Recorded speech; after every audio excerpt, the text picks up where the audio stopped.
6 months on from the next-gen Cyberpunk update, patch 1.5, which added true PS5 and Series X support with boosted performance, ray trace shadows, among many other tweaks, we today have patch 1.6. Now, 1.6 goes by the more catchy title, the Edgerunners update, tying in with the new anime. It's 4GB in size, so quite a chunk of space too, and yes, as usual, a huge bulk of CDPR's patch notes focus on every minute detail of the patch.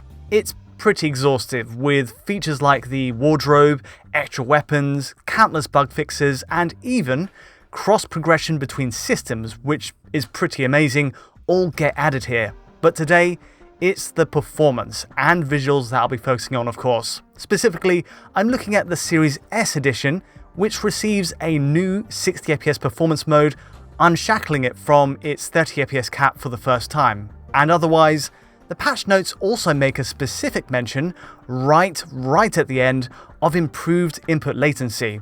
In particular, using the ray tracing mode on PS5 and Series X, many people noticed gameplay became noticeably less responsive, sluggish. So this video really is a kind of two-parter, two big things to check out. Firstly, does patch 1.6 finally make a big difference for Series S with its 60fps mode, and at what cost visually? And secondly, is input latency on the premium machines truly improved? Let's find out.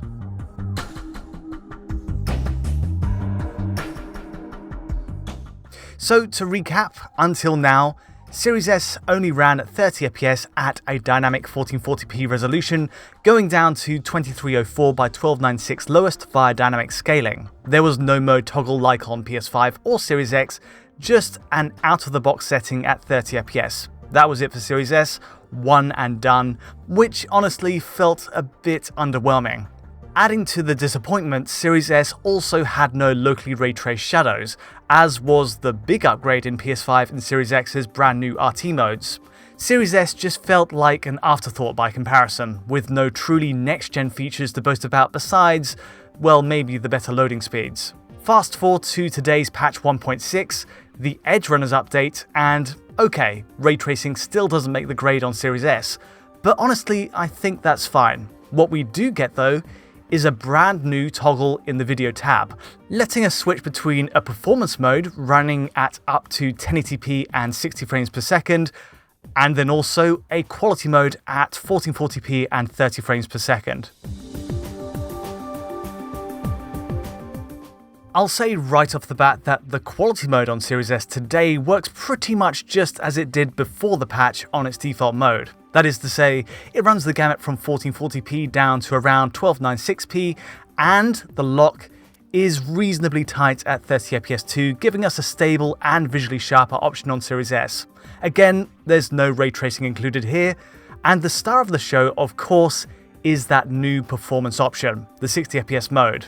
Resolution-wise, this does inevitably degrade some settings, so in terms of the pixel metrics, we're looking at a range of 1080p at peak, going down to 800p at lowest. Notably, this 800p figure is when performance drops heavily, like the opening mirror sequence. As ever though, CDPR's engine also uses a form of TAA and reconstruction to produce a 1080p image where it does go under that figure. So the result, it looks softer than the 1440p quality mode admittedly, but it still holds up. Now, one huge glaring issue with CDPR's image treatment, the reconstruction I suspect, is on fine elements. I mean, just look at how it's treating fine details at range on this barbed wire fence. It's really just a shimmering mess, failing to make sense of all that sub-pixel detail at range. Fortunately, this outback area is a bit of an oddity, a rare case, and Series S's image quality holds up well around the city itself. First impressions of the new 60fps mode though, overall are pretty great. Image quality takes a hit, but the payoff, well, as you've seen, this is pretty much 60fps locked in most areas. The busiest spots around Night City run fluidly. Equally, battles with the Maelstromers show some one-off dropped frames, but it's never wildly out of control. Honestly, there are some dips into the 50s you'll notice, but the frequency of them is just low enough. Case in point, our alley stress test, absolutely passes through with a mostly locked 60.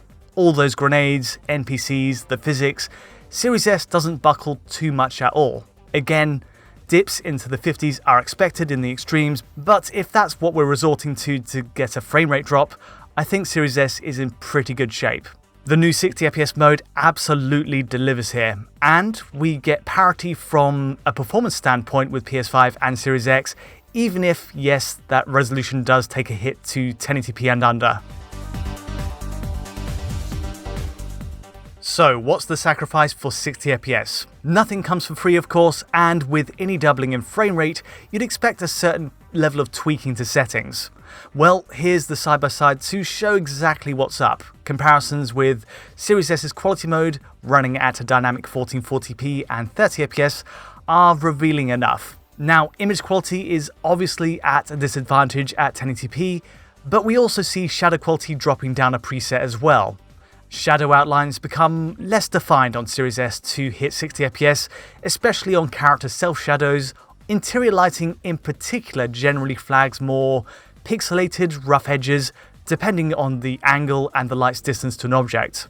The turnout is pretty varied though. It's not always flattering if you look too close at shadows, but out in the big city, in broad daylight, I dare say you'll never notice the downgrade.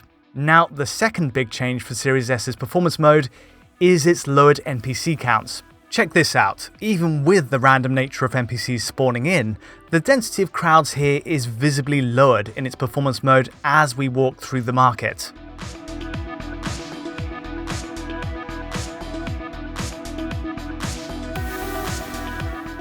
This is similar to how PS5 and Series X's performance modes worked as well, and it kind of makes sense. To hit 60fps, CPU-intensive elements like NPCs are realistically going to be one of many potential bottlenecks. Ultimately, it's a sacrifice again to hit a 16.7 millisecond frame time, but all round I'd say it's worth it for the end result. As for all the other settings, well, the performance mode holds up impressively otherwise. Effects, ambient occlusion, even textures appear for the most part on par with Series S's quality mode. That this end result is just so effective on Series S makes you wonder what extra challenges the team at CDPR had in reaching 60fps to cause this delay. Still, better late than never, and I'm glad we now have the option for 60fps and that it works as well as it does. A final word on the issue of latency on PS5 and Series X. To recap quickly, the performance mode was always absolutely fine on both consoles, a responsive 60fps with very acceptable latency. It was just in switching to the 30fps mode, the ray tracing mode, on each console that was an issue. Okay, so any halving in frame rate inevitably comes with an expected drop in responsiveness.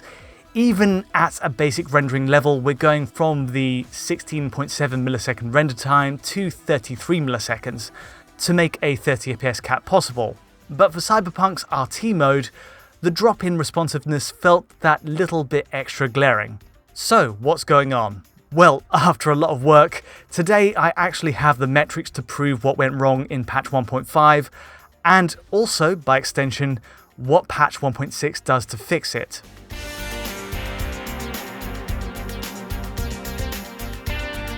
To the tests. For this, there really were no shortcuts. I use a 240fps camera to record myself taking 50 shots with a handgun on the ray tracing mode. Series X is an example here to start. With each shot, I measure the number of frames between me physically hitting that trigger and the first frame where we get an on-screen response, the muzzle flash. 50 shots, 50 samples averaged, and this creates our result. There's nothing glamorous about this process, but here's the difference. On patch 1.6 on right, Series X has an average latency of 136 milliseconds, subtracting our display's own latency from the figure. That's still on the high side, honestly, but still an improvement over patch 1.5 coming in at 163 milliseconds. So yes, it's true CDPR has cut down latency in the ray tracing mode by 27 milliseconds in total. This is of course focusing on Series X, but taking 50 samples on PS5's ray tracing mode as well, Sony's machine has a similar level of improvement there. coming in at 135 milliseconds on patch 1.6. So ballpark the same average reading as Series X, between a 27 and 28 millisecond improvement over the last patch. The upshot then is that the 30 FPS ray tracing mode does feel more responsive now. No denying that, 27 milliseconds is significant enough to detect by eye. Still though, I've got to say the 135 millisecond reading we're left with isn't exactly snappy for a 30 FPS title. And for perspective, a likewise test on Cyberpunk's 60 FPS performance mode on Series X, for example here, gets us to a far better 51 millisecond result. Again, this is the same test method, using repeat gunshots captured by a 240 FPS camera and 50 samples averaged to reveal a much lower latency result. This itself confirms nothing we didn't already know, obviously. Performance mode does feel better, we know this just by switching from one to the other, but now we see it in the metrics too.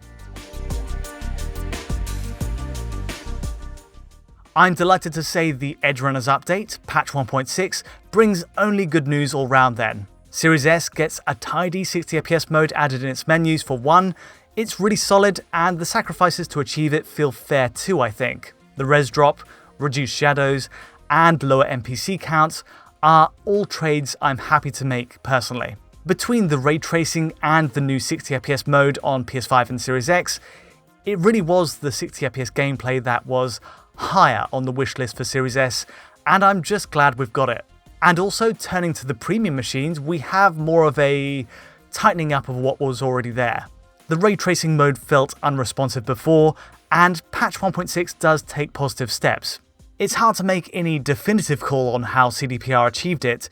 It could be lower end engine optimisations, or alternatively, a change to its method of capping to 30 FPS or the VSync. The end result though is what matters, a provable 27 millisecond improvement, which I'm sure anyone will be glad to take. But that's all from me today. If you did enjoy this quick look at patch 1.6's improvements, do feel free to like or subscribe, and don't forget to hit that bell for instant notifications as any new video lands. To get a high quality version of this video, check out our Patreon at digitalfoundry.net, and to get in touch, just use Twitter. But from me for now, thanks for watching.